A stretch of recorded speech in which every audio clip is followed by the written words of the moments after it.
Creo que está al aire Laura Deriu. Laura, ¿estás allí? Sí, Mario, ¿cómo les va? Muy bien, qué gusto volver a charlar contigo, que ya te tuvimos aquí en el programa y que regularmente sos una columnista. ¿Has podido leer la nota que apareció sobre este tema, la obesidad, el hambre, la malnutrición? Sí, casualmente en el diario de hoy, el digital de Perfil, y hay dos notas que relacionan a OCDE también, según informes. En otra, no sé si leíste la otra nota en la que este organismo, que es una organización para el desarrollo económico y cooperación, que se llama OCDE, son las siglas, también cuestiona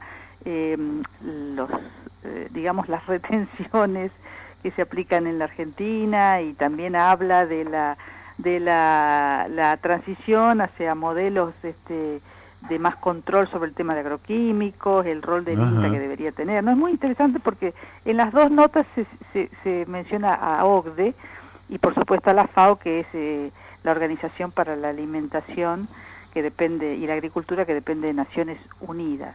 Así es. Pero a vos te interesa específicamente este tema que asocia, bueno, la alta tasa de obesidad y hambre, ¿no? Parece contradictorio una cosa con otra, pero obesidad muchas veces no quiere decir estar bien nutrido. Muchas veces hay obesidad y hay una pésima nutrición, y creo que a eso es lo que apunta la nota. Bueno, esto podríamos relacionarlo a un tema que fíjate vos que no está muy presente yo siempre digo lo mismo, todos hablan de la pobreza todo el tiempo, y del hambre, pero nadie se plantea concretamente cómo terminar con ese hambre, o por lo menos cómo controlar lo que en otros lugares con situaciones mucho más dramáticas de desnutrición y hambre, como por ejemplo en ciertas zonas de África, se ha logrado paliar, digamos, simplemente con un alimento a base de un elemento que nosotros tenemos en cantidades enormes como tantos otros, y que es el maní. Fíjate que la Argentina está entre los 8 productores más importantes de maní del mundo. ¿Y por qué digo esto? Porque uno lee esto y dice, ¿cómo puede ser que en un país donde todos repiten el cliché de que Argentina produce para 400 millones, ¿cómo puede haber hambre? No puede existir. No debería. De ninguna manera. Y sin embargo, ¿por qué existe esto? Y bueno, existe también porque esos alimentos que supuestamente producimos para 400 millones no son tales. Argentina es un país que lo que más produce son forrajes, o sea, alimentos que se destinan para forrajes, ya sea para alimentar animales. La soja, que es una legumbre, pero se usa como forrajera. El maíz forrajero. Ahora se bajó un poco la cantidad de soja y se produce un poco más de trigo y de maíz, pero siguen siendo los que están a la cabeza. Y con esos alimentos se elaboran forrajes para animales, no alimentos para personas, y están dentro de un paquete tecnológico que lo hablábamos la otra vez que yo fui, que tiene que ver con la siembra directa, con la semilla manipulada genéticamente y con el glifosato o herbicida asociado a todo esto. Y ahora vamos a tener que agregarle más nutrientes al suelo porque todo ese paquete se ha llevado infinidad de nutrientes a Asia, digamos, a China, a los cerdos chinos, y a través de los cerdos a los chinos. Pero la Argentina no está bien diversificada en lo que hace a su composición. Fíjate que hay mucho que se importa. Yo voy a decir una cifra para que tengamos en cuenta lo que significa. Argentina llegó a producir 18 millones de hectáreas sembradas con soja. De la mano de eso también el corrimiento de poblaciones nativas, la represión, el desmonte, la deforestación, la quema, bueno, toda una cosa espantosa de la mano de ese modelo. Y simplemente no llega a 30.000 hectáreas de frutos secos. Frutos secos, estamos hablando de alto nivel nutricional, podemos hablar de nueces, de nuestra nuez, que es la pecan, que se adapta perfectamente a varias zonas del país, de La Rioja, pasando por Cuyo, Córdoba, provincia de Buenos Aires, Río Negro, avellanas, almendras, esos son frutos secos, que están catalogados como de alto valor nutricional. y sin embargo no llegamos. Creo que Lázaro Báez tiene más hectáreas de estancias que las que hay sembradas en la Argentina de frutos secos, que no llegan a 30.000. Sí. O sea, y además importamos porque no alcanzamos a cubrir el mercado interno. ¿Por qué digo esto y lo asocio? Porque estaba leyendo hace ya bastante que en África, por ejemplo, en la zona más terrible, donde más pega el hambre en África, se logró una disminución de la desnutrición más feroz en los niños de corta edad, simplemente con un alimento que diseñó, creo que un sueco, a base de cacahuete, le llaman ellos, maní. O sea, hicieron un alimento no perecedero, de fácil transporte, muy, muy apetecible, porque esto iba a ser destinado a niños de muy corta edad, cuya base nutricional era el maní. Por la alta calidad que tiene el maní en cuanto a nutrientes, en cuanto a calorías, en cuanto al componente en general del maní, al cual le agregaron aceite vegetal, vitaminas, etcétera. La cuestión que lograron recuperar al 89% de los niños con desnutrición severa.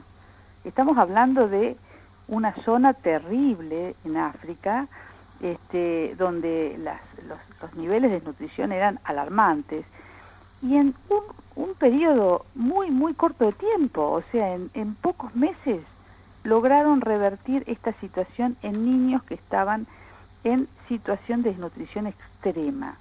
Esto lo hicieron en África. Entonces, cuando yo leía esto y veía que estaba hecho a base de como si fuera una barrita, ¿viste? Sí, claro. Lo hacen en pasta, lo hacen de la manera que la madre pueda nutrir al chico y que el chico lo coma.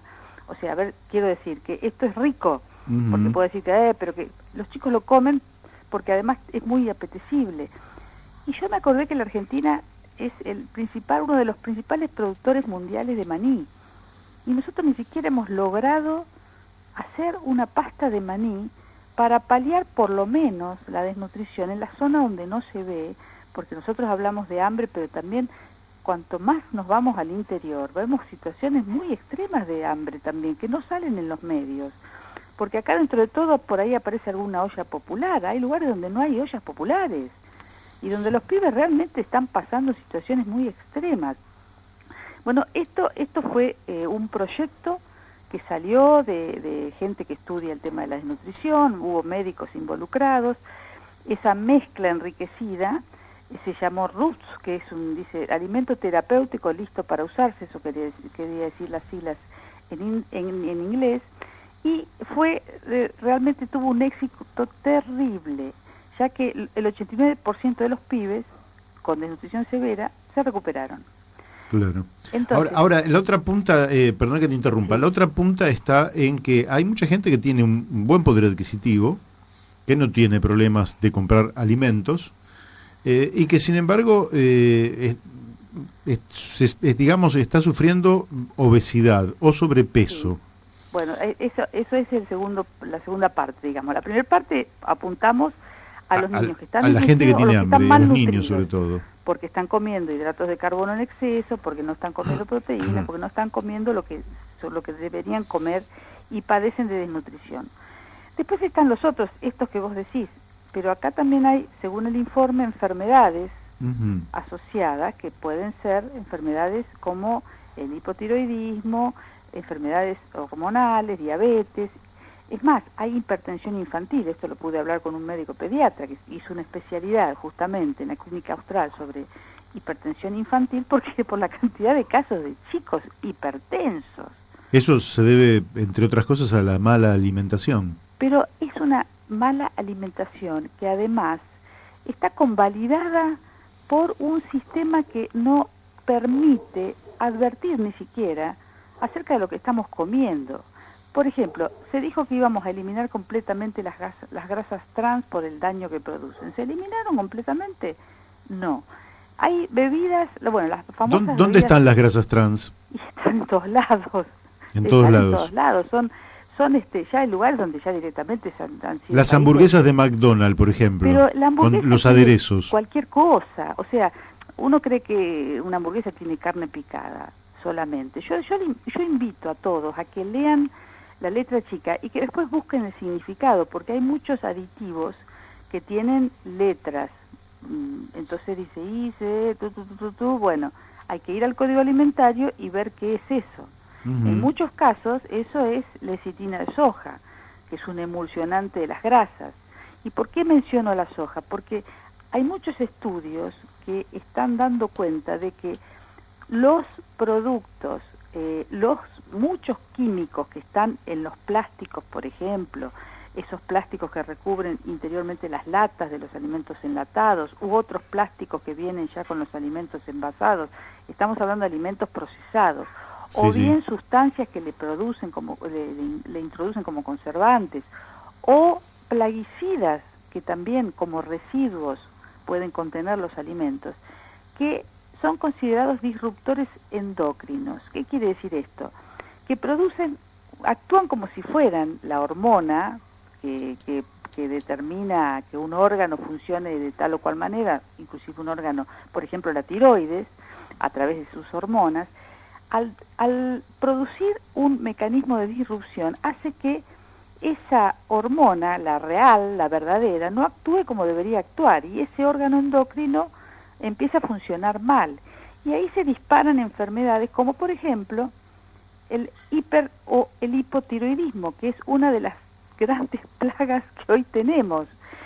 La diabetes también, que está asociada también a la parte endocrina del páncreas. Y después hay otras enfermedades, como por ejemplo la gran otra epidemia de gente celíaca adquiridos, no que nacen con celiaquía, sino que después de muchos años empiezan a hacerse celíacos. Bueno, todo esto está asociado a todo eso que te dije recién, y que ya debería estar todo el cuerpo médico y el Ministerio de Salud trabajando sobre esos temas, porque la cantidad de gente que padece de esas enfermedades, además de la hipertensión asociada a la sal y todo lo que ya sabemos, y además de la diabetes también en relación a los azúcares, que ya ni siquiera son azúcares porque le ponen, fíjate vos que vas a encontrar que no tiene azúcar la bebida, dice azúcar y o fructosa, no dice azúcar. Si bien son dos azúcares que producen calorías y energía, es distinto el metabolismo del azúcar de caña que el de la fructosa que sale del maíz, se hace con el jarabe de maíz, que además es transgénico, y además está tratado con el glifosato. Bueno, eso ya lo sabemos. Pero digo, ni siquiera sabes si tiene una u otra. Son dos mecanismos, se metabolizan de distinta manera, no son iguales. Entonces, ¿cómo le van a permitir poner I o? O tiene una o tiene otra. Claro. Y si no tiene edulcorante, que es peor, o sea, no sé qué es peor si consumir algún azúcar que consumir esos edulcorantes, que no son los naturales, que podríamos decir la stevia, sino que son el ciclamato, que es el aspartamo, bueno, que tampoco son recomendables. Bueno, en síntesis, lo que quiero decir es que estamos las enfermedades que se producen por carencias, que ya hablamos al principio de que Argentina no produce alimentos para 400 millones, eso es mentira.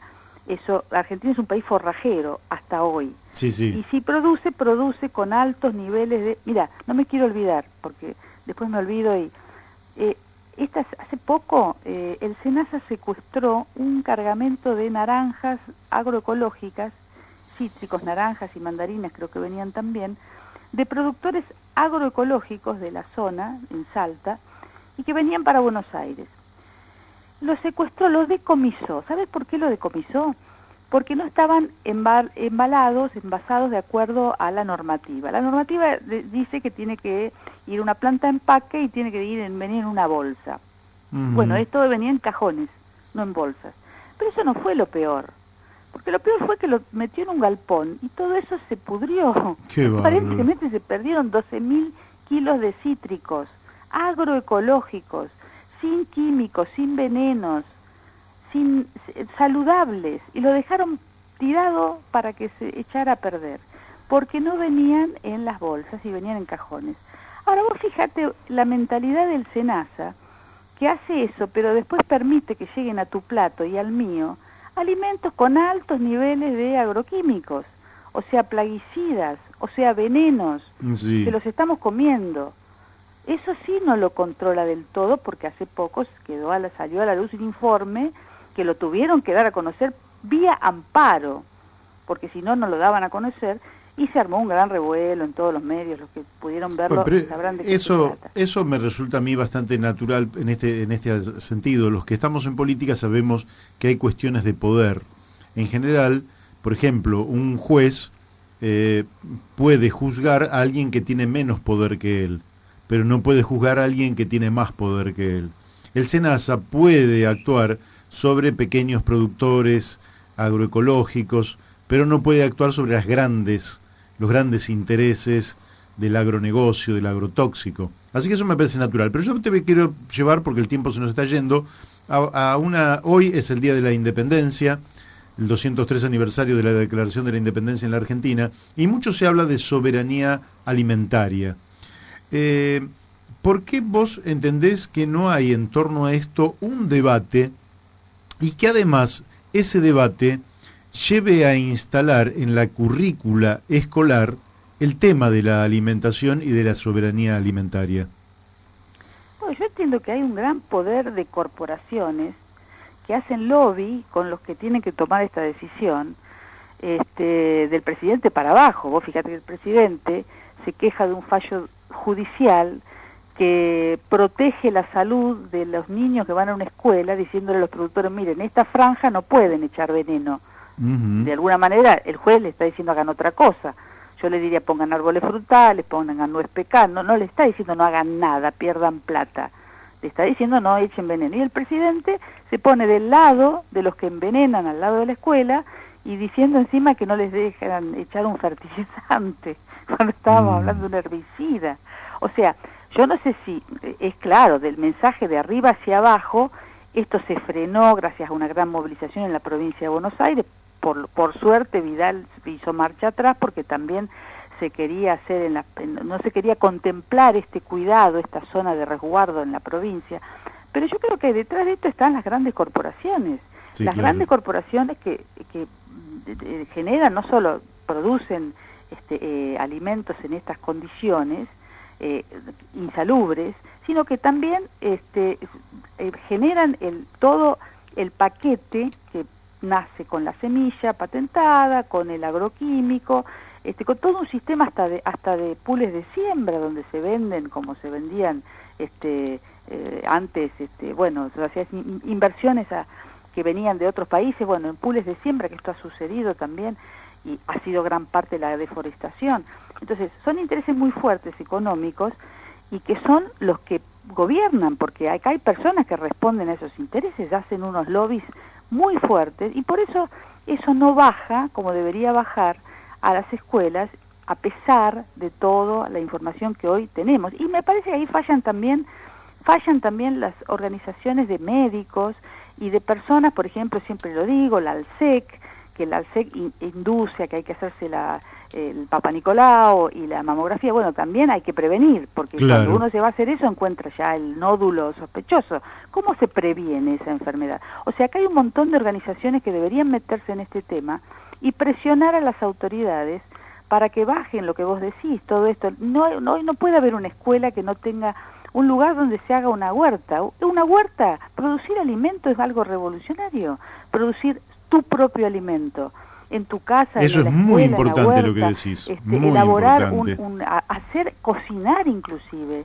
Yo creo que son actos que hoy por hoy, como viene la mano a nivel crisis climática, deberíamos empezar a desarrollar, inclusive en todas las escuelas. Misiones tiene un proyecto al respecto, que yo una vez lo hablábamos, creo también por un programa, un proyecto de huertas en todas las escuelas. Los chicos tienen que hacer la huerta, aunque sea en una maceta. Bueno, vos sabés que eso ya se nos va el tiempo, así que lamentablemente no tenemos para más, pero cuando uno habla de educación, habla de cultura. Cultura es cultivar la tierra. Una escuela que no pueda cultivar la tierra es como que está incompleta.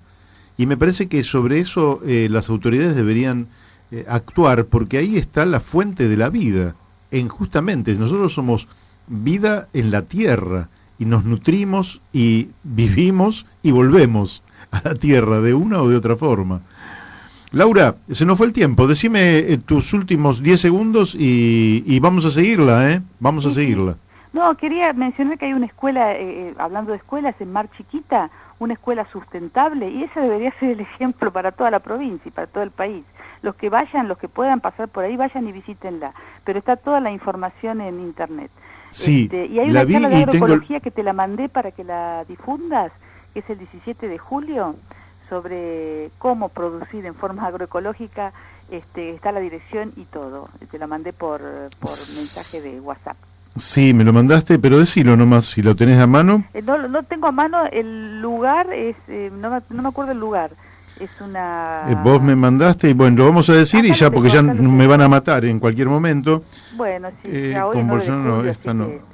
Agroecología, a ver si... Uy, sin los anteojos va a ser difícil. Sí, sí, lo mandaste al instituto. A las 19 en la sede de Aves Argentinas. Acá está. Sí, Mateu 1246 Cava, Aves Argentinas.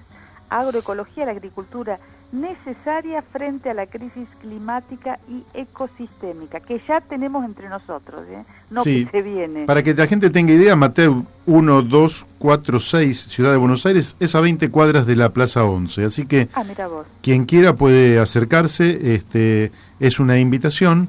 Y Laura, te tengo que despedir porque me despiden a mí de la radio y estamos cerrando el programa. Que te indemnicen, entonces. Te mando un beso allá desde Mercedes, nos habló Laura Deriu. Gracias, Mario. Gracias.